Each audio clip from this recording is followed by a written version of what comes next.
अस्सलाम वालेकुम वतनवासियो।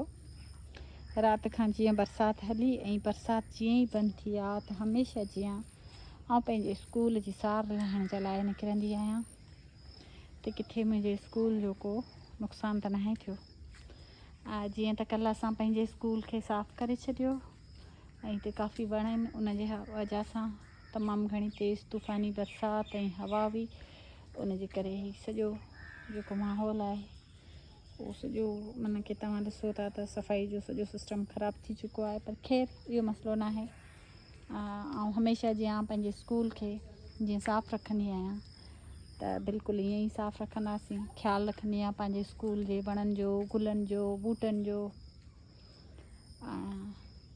सरदार शाह साहिब जिन खे गुज़ारिश आहे त के हे असांजो जेको GGPS गुल मोहम्मद राहू स्कूल आहे, हिते बि 80+ नंढड़ा ॿारड़ा पढ़नि था ऐं हिन स्कूल जी जेका ज़िमेवारी आहे उहा बि गवर्नमेंट ते आहे थिए थी। पर आउं ॿुधाईंदी हलां त के गवर्नमेंट असांखे हेल ताईं 23 सालनि खां ई मुंहिंजो स्कूल गुल मोहम्मद राहू हली रहियो आहे। गवर्नमेंट जे तरफ़ खां असांखे कॾहिं हिकु बेंच बि नाहे मिलियो हिन स्कूल जे लाइ। ऐं हीउ जेको तव्हां स्कूल ॾिसी रहिया आहियो,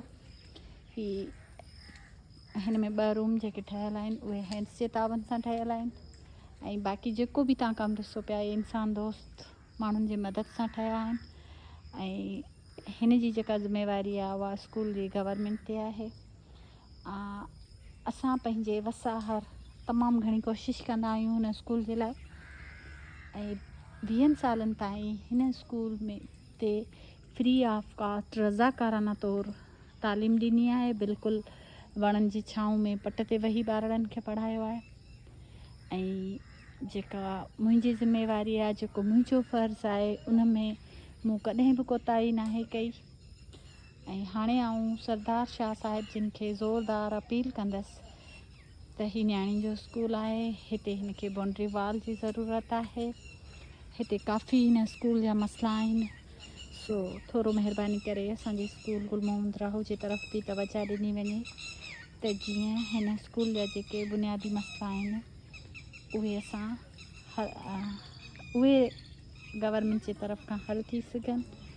ऐं असां त पंहिंजी जेका ज़िमेवारी आहे उहा त तमामु सुठे नमूने सां निभायूं था, पर थोरो गवर्नमेंट जे तवजा जी बि हिन स्कूल खे थोरी न बल्कि तमामु घणी ज़रूरत आहे। वॾी महिरबानी।